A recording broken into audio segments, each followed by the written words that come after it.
Thursday, June 10th. The moon is in Gemini. We are going to have our new moon solar eclipse in Gemini taking place at 7:54 a.m. at its direct energy peak.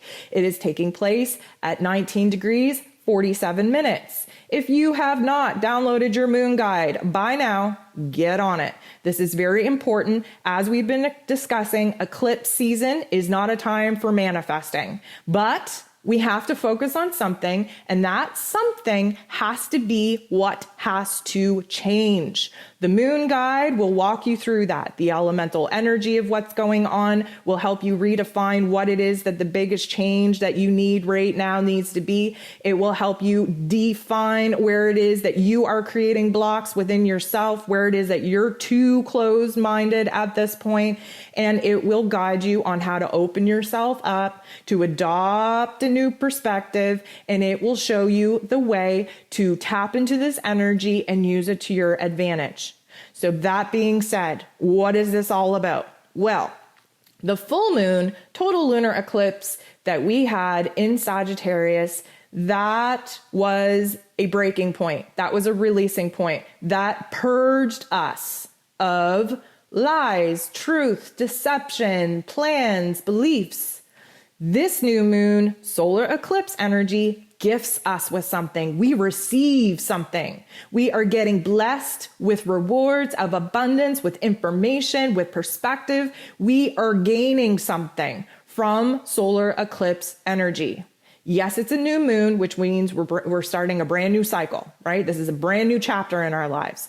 And it's happening in Gemini. Gemini rules over the mental plane. Mercury rules over Gemini, and Mercury, the ruler of this new moon solar eclipse, is in a retrograde. This is confusing. This is a lot of pressure. This is a lot of new information. And there's 8 different aspects taking place with the moon in Gemini. So I'm not going to go into it all because that's what we do in the moon guide, but a couple of things that we have got to talk about here. First and foremost, the moon, of course, conjuncts the sun. The moon and the sun have to be sitting next to one another in order for a new moon to take place. So the moon is in Gemini, the sun is in Gemini. We aren't feeling opposition. We aren't feeling conflict like we would under a full moon. What we're doing right now is we're sitting in the stillness. We're sitting in the darkness. We're waiting for something to illuminate for us, to make a shift, to make a change. Now, the moon and the sun make an aspect with Pluto. And as we know, Pluto is illuminating for us the old that needs to die in order for the new to enter.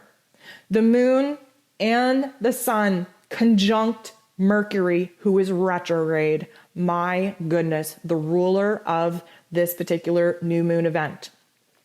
So conjunct means that they're all clustered together, right? The moon and the sun and Mercury are all sitting next to one another in the cosmos. And yes, that conversation with Pluto has to illuminate what needs to die, what needs to end. And of course, Mercury in a retrograde has us focused on the past. Old systems, old cycles, old topics, old themes, old people, old ideas, old feelings. And recognizing very clearly that we have to rely on our intuition, on our gut feeling, not our mental plane, not our logic, not our practicality, in order to figure out what is going to stay and what is going to go. So then we square with Neptune. A square is a tension point, which tells me that yes, there is new information coming in. There is new little bits of the plan being revealed, but Neptune, especially a square with Neptune, wants to keep some things hidden for right now. So yes, we're gaining clarity, but it's not the full picture. And yes, that might frustrate us, but at the same time, nothing right now in eclipse season, in retrograde season, is as it appears. This is why I've been advising you to not react, because things are going to change and then they're going to change again and then they're going to change again. So the square with Neptune wants to keep a couple of things hidden. Then the conversation continues with Chiron. And of course, Chiron wants to illuminate to you where the wounds still are, what it is we need to address, what it is we need to feel in order for us to heal. And then the conversation goes back to Pluto saying, see, he's telling you that you got to put an end to something. He's telling you that you got to drop the emotional baggage. He's telling you that you got to cut the cord with these past pains and past traumas in order to actually put a certain death and destruction to them, to clean the slate, to step into your power, to get ready to recreate a new reality. Then Mercury and Pluto have a conversation. Of course, Mercury is retrograde. Pluto very much wants to show Mercury through his gut feeling, through his reaction, not his mental plane, by revisiting the past, by revising some of the things that have happened, by rewriting some of the situations to empower us, not to take our power away, not to keep us in a state of fear or paralysis, to empower us. And then we go ahead and Mercury conjuncts the sun, getting a huge illumination, a huge sense of clarity on what it is that we need to do. This is going to feel good. Then the sun and Pluto get together and have a little bit of a conversation here, because the sun, of course, still very much in Gemini, wants to say, okay, well, yeah, we are going to move forward, and we do want to move forward. And now we have to make a decision on how we're going to move forward. Because again, Gemini, twins. Gemini, two paths. Gemini, two choices, two decisions. So Pluto's like, at this point, I'm just glad that you're ready to move away from the past. I am glad that you are putting the emotional baggage down. I am glad that you are putting an end to a certain death to a lot of these choices that weren't good for you, a lot of these decisions that weren't good for you, a lot of the debate and the conflict that you've been having between your heart and your head. I'm glad you're getting rid of it. I don't even care at this point what path you choose to move forward. I'm just glad that you are moving forward. I'm glad that you're feeling better about yourself. I'm glad you're feeling more powerful. And then the moon goes ahead and semi-squares Uranus and Saturn. So this is like the moon, of course, which is just, trying to help us create a new cycle, a new idea, a new method, a new plan moving forward. Semi-squares Uranus.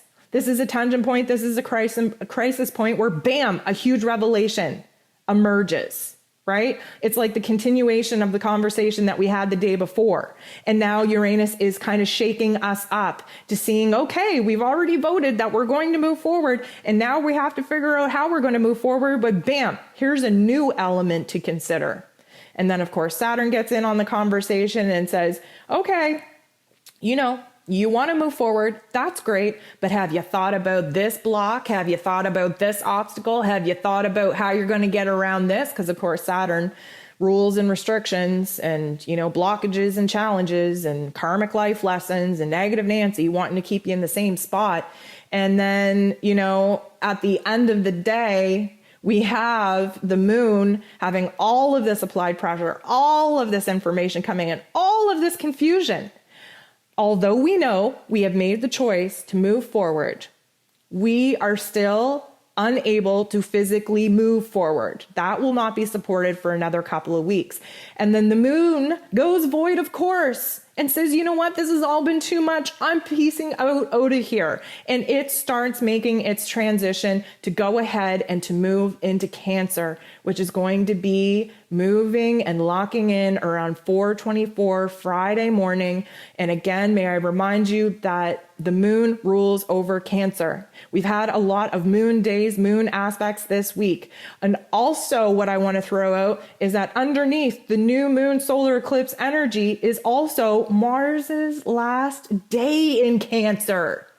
Right? So we have Mars just shaking at this point because he's waiting for the green light go. He's waiting for the universe to wave that green flag for him to bust out of Cancer and jump into Mars. Trust me, you are going to feel this revved up energy. And because we have eclipse energy and the new moon energy, You're not going to know what you're feeling and why you're feeling that way. You are just going to be a bundle of restless nerves. You're going to have ants in your pants. You're going to have all kinds of hypersensitive reactions and triggers. This is a super hypersensitive day, and it's going to be very hard to ground ourselves, to stabilize ourselves, to feel certain about anything. But that's why we had a moment earlier on in the week to provide us with a little bit of comfortability, a little bit of solid ground, so that we weren't going to totally lose ourselves in this moment under this energy influence.